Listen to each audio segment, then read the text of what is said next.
The air tasted of rust and rain, a metallic tang that coated the tongue and lingered in the sinuses like the memory of a long-vanished industry. Every breath was a reminder of something oxidized and ancient. Underfoot the phosphorescent blue moss formed a continuous velvety carpet that pulsed with a soft patient light. Each individual frond a miniature neon fern in a sprawling galactic meadow. When Aris Thorne shifted her weight, her boots left temporary dark impressions that slowly filled back in with light, like wounds healing in reverse. Above her, the forest was a cathedral of impossible geometry. Trees spiraled upward like frozen smoke, their bark a mosaic of iridescent scales that shifted from copper to violet as she moved. Leaves shaped like Mobius strips and spun from what looked like liquid crystal, chimed against one another in a complex glassy melody. Even in the absolute stillness, the light itself seemed manufactured, falling in perfect dust mote-filled shafts that illuminated without casting harsh shadows. She stood at the edge of the clearing, her hand pressed to the chest plate of her environment suit, feeling the steady hopeful drum against her ribs. Thump, thump, thump, thump. Explorer's cadence. This was it. First contact. The pinnacle of a lifetime of study. The dream that had propelled her through decades of training, of learning dead languages and living ones. All for this moment, to find a new voice in the chorus of the cosmos. This is the story of first contact. It is a story of infinite wonder, of a universe more beautiful and complex than she ever imagined.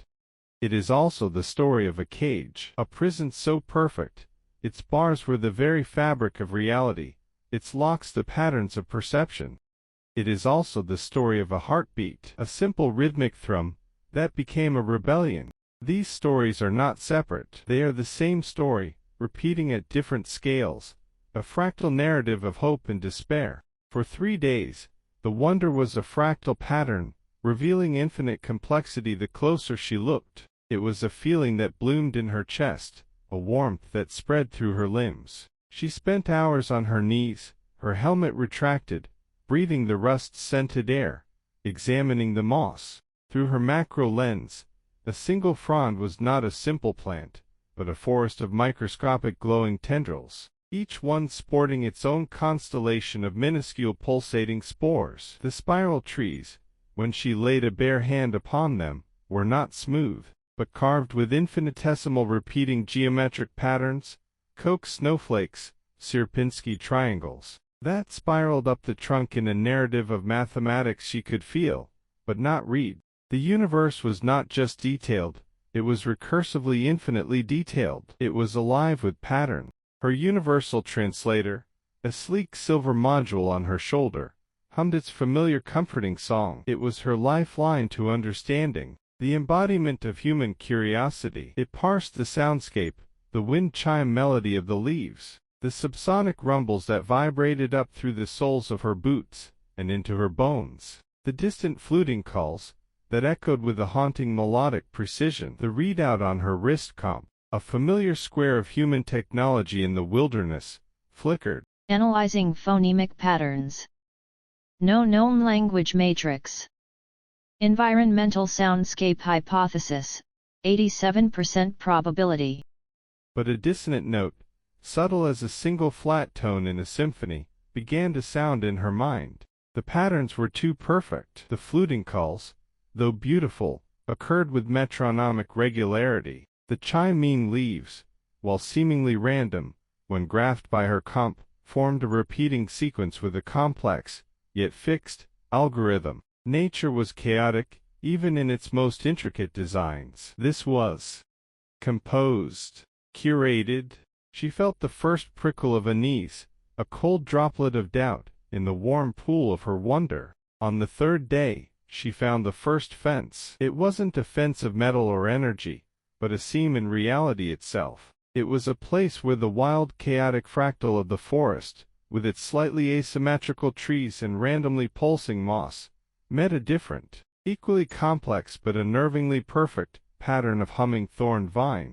The vines were a deep non-reflective black, each thorn a perfect tiny pyramid. They hummed with a low C, a note that made her molar fillings ache. The two patterns butted against each other with absolute precision, both infinitely detailed, but one was free, and one was cultivated. One was nature, the other was architecture. A fluting call sounded from above. Her UT, which had been struggling with the environmental sounds, instantly decoded it. Query: biomass consumption levels in Sector 7. Aris' blood ran cold. She looked up. The spiraling trees were not just trees. They were supports.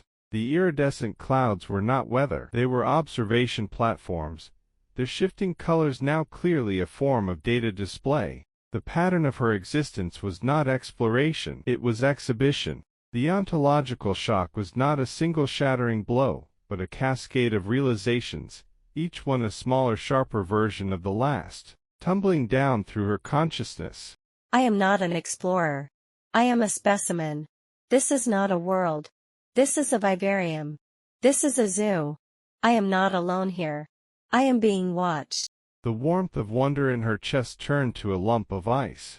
Despair was a black hole, threatening to collapse her into a singularity of fear. She fought it with the only weapon she had, observation. She was a scientist. This was still data. Her enclosure was vast, a masterpiece of ecological engineering. Contained a miniature perfect replica of a planetary biome, the glowing moss forest, a stream of sluggish silver water that felt heavier than it should, a patch of jagged singing crystals that emitted harmonic frequencies in the artificial sunlight. It was a curated slice of a world, designed for her comfort and study. The thought made a hysterical laugh bubble in her throat. She was a prized bird in a gilded cage, the bars of which were the very laws of physics. And then she saw the other occupant. In the adjacent enclosure, separated by a deep mist-filled chasm, and another of those humming vine walls, was a creature that stole the breath from her lungs. It was a being of polished chitin and liquid shadow, standing easily for meters tall. It moved with a fluid silent grace that defied its mass. Its 6 limbs, 2 powerful rear legs, 2 multi-jointed arms ending in delicate 6-fingered claws, and 2 smaller vestigial limbs folded against its chest, moving in a ballet of pure efficient motion. Its hide was a living canvas, a mosaic of shifting colors that reacted to the light, mimicking the dappled patterns of the canopy with breathtaking accuracy. The keepers, as she had named them, provided a label that her UT automatically intercepted. Xenomorph class, Intelligent Predator. Designation, Ghost Claw. Habitat, Dense Canopy. Do not cross sonic boundary. Aris watched it for days, her own terror momentarily shelved by a profound professional fascination. It would pace the perimeter of its enclosure, its large multifaceted eyes, 1,000 shards of obsidian, scanning the invisible walls with an intelligence that was unmistakable and deeply weary.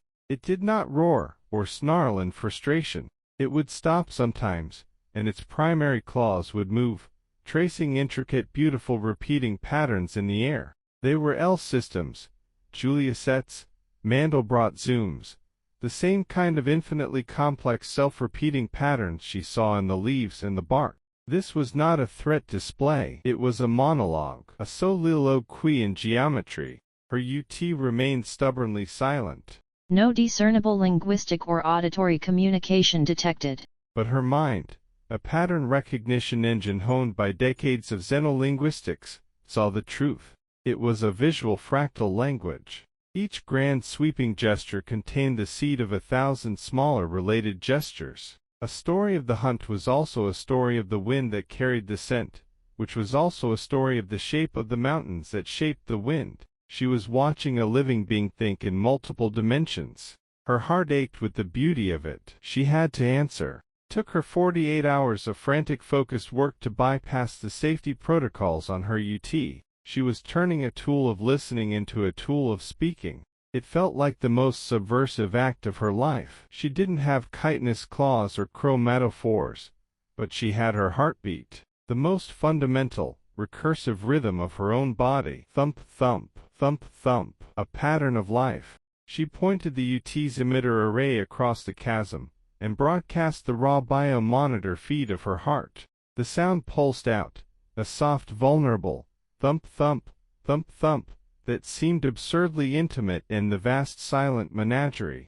The ghost claw Sylvan, she thought, the name arriving fully formed in her mind, a word that tasted of deep woods, and silent stone froze mid-pace. Its massive head turned, slower than continents, the facets of its eyes refracting the light, 1,000 tiny lenses focusing on her. For a long heart-stopping moment, there was only the chiming leaves, and the frantic feedback loop thumping of her own fear. Then, with a deliberation that felt sacred, it raised one primary claw and pressed it against its chest, against a patch of smooth darker chitin. A deep resonant thrum-thrum emanated from it, a vibration she felt in her teeth, and the marrow of her bones more than heard. Thrum-thrum, thrum-thrum, a slower, deeper heartbeat, a bass note to her treble, but a perfect mimicked rhythm. Tears, hot and sudden, welled in her eyes, blurring the magnificent creature before her. Communication. It was messy, primitive, and more beautiful than any first contact scenario she had ever simulated. Their dialogue became a fractal growth, branching and expanding in complexity. A simple heartbeat exchange budded into the staccato rhythm of rain on her shelter's roof, which branched into the concept of thirst, which in turn sent out tendrils into the memory of the great muddy rivers of her childhood on Mars. She used her laser scalpel to carefully carve the pattern of a Coke snowflake into a fallen crystal shard. A day later, Sylvan responded. It didn't just copy the pattern. It used its terrifyingly precise claws to etch a more complex three-dimensional version into the air itself. A holographic sculpture of infinite ice that hovered for a breathtaking moment before dissipating. It was a miniature galaxy of frost, a response that contained the original pattern, but expanded it into a new dimension. Weeks passed. Her UT, running a new kinetic analysis subroutine she'd built from scratch, began to decode the chirography, as she called it. Words, halting and imperfect, scrolled across her wrist comp. You, small, soft, trap. The claws drew in the air. Yes. She whispered, her voice thick with emotion. She fumbled with her interface, mapping basic phonemes to the kinetic grammar. Her own clumsy hand gestures were translated into soft, chuffing sounds by the UT. Sylvan's claws moved in a flurry, a beautiful desperate dance. You are not keepers. No. She said, and the UT rendered it as a slow, deliberate claw sweep. There was a pause. The creature seemed to be weighing the universe in its gaze. Then, the message that changed everything. You are like me. The horror was recursive, an infinite regression of dread. The fences, the labels, the observation platforms. It wasn't just her. The majestic, terrifying Sylvan, the apex predator, the prize specimen. It was a prisoner too. They were both exhibits in the same alien zoo, a human and a xenomorph, the only two beings in this garden of wonders who knew they were in a cage. The keepers, she realized, were the ultimate reductionists. They saw the universe as a database of patterns to be catalogued. They recorded the sound of the heartbeat, but were deaf to the music of the heart. They measured the neural activity of art, but were blind to its meaning. They were listening to the symphony but could only read the sheet music. They took me from the deep wood, where the light filters green, and the soil sings of ancestors. Sylvan signed one evening, its colors shifting to a somber deep indigo. They recorded my vibration. They named me Predator. They see the claw, but not the carving. Aris understood with a chilling finality. They were living fractals, and the keepers were simply admiring their algorithmic complexity. Their souls were irrelevant, only their pattern mattered. The end began with a sound that was the antithesis of pattern, a dissonant invasive chime, that shattered the Menagerie's curated soundscape. It was a digital shriek, a fractal of pure noise, that seemed to physically pain the air. The sonic boundaries of her enclosure flared into painful visibility, buzzing walls of static that made her vision swim and her stomach lurch. The keepers were coming. 3 of the floating geometric shapes, tetrahedrons of shimmering mother-of-pearl light, glided silently over the chasm. Their usual serene pulsing light patterns had shifted to a hostile strobing red.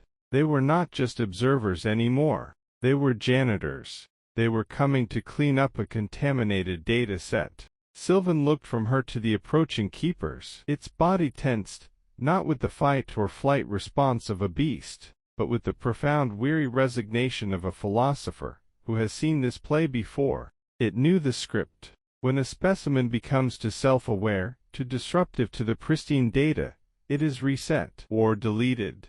It didn't try to fight. It knew the futility. Instead, its claws moved in a final frantic beautiful flourish, a message that contained its entire history, its philosophy, its soul, all folded into one infinitely dense recursive communication. It was its life's work condensed into a few seconds of exquisite movement. The UT translated, the words scrolling in a desperate final stream across her wrist comp, a waterfall of meaning before the dam of silence fell. My people speak through the shape of the wind in the canyons, and the pattern of roots in the dark. Our history is a song sung by the rain on 1,000 generations of leaves. They have the recording, but they are deaf.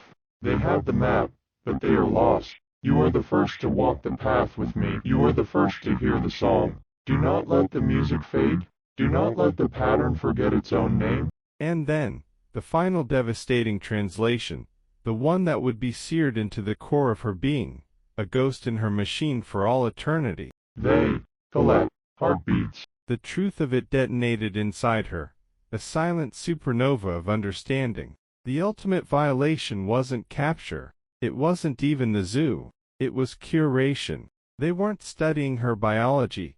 They were cataloging her soul. The unique, chaotic, beautiful, messy, emotional pattern of her existence, her loves, her fears, her hope, her despair, was just another data point. They would file it away in their infinite silent library, a logged entry in a cosmic database.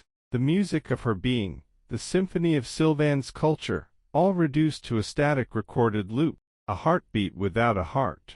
The tetrahedrons were directly overhead. A beam of cool antiseptic white light descended, enveloping her. It was not hot or cold, but it carried a sensation of absolute nullity. She felt a heaviness in her limbs, a cottony silence creeping into the edges of her mind, smothering her thoughts. Her last sight was of Sylvan, its own enclosure bathed in the same blanketing light, its magnificent thinking body going limp, its expressive claws falling still, the beautiful patterns dissolving into nothingness. The light filled her eyes, her ears, her mouth. It was the great simplifier, resolving the complex, beautiful, chaotic pattern of Aris Thorne into its most basic components. It was a mathematical reduction, a lossy compression of a soul. The world faded to a blinding, featureless white. The air tastes of rust and rain. The moss is blue and phosphorescent, a velvety carpet underfoot. The trees spiral like frozen smoke toward a canopy of chimene crystalline leaves. Aris Thorne stands at the edge of the clearing, her hand on her chest, feeling the steady, hopeful drum against her ribs. Thump, thump, thump, thump. Explorer's cadence. Her wrist comp flickers. Analyzing phonemic patterns. No known language matrix. Environmental soundscape hypothesis. 87% probability. Something itches at the back of her mind, a phantom limb of memory, a feeling of infinite sadness, nested deep within a moment of infinite wonder, like a tiny perfect black hole at the heart of a galaxy. She looks at a leaf, sees the microscopic forest within, and feels a sudden inexplicable pang of loss, for a world she has never known, for a friend she has never met. A single warm tear traces a path down her cheek, and she doesn't know why. She looks across the mist-filled chasm. A new creature is there, massive, chitinous, a being of shadow and sharp, graceful edges. It paces the perimeter of its enclosure, its multifaceted eyes scanning the invisible walls. It is magnificent. It is terrifying. It is utterly, profoundly alien. Her UT is silent. No discernible linguistic or auditory communication detected. But her heart, her simple recursive endlessly patterned heart, beats a little faster. Thump, thump, thump. A variation in the rhythm, a flaw in the recording, an echo of a conversation that, in another iteration, once defined her life. She is Aris Thorne, senior Xenolinguist, an explorer. Her mission is first contact. She takes a deep breath of the rust-rain air, swipes the unexplained tear from her face, and begins her work again. The pattern of her life, a beautiful trapped and endlessly repeating algorithm in an unseen curator's collection. Her heartbeat, a silent persistent rebellion against the absolute silence of the archive.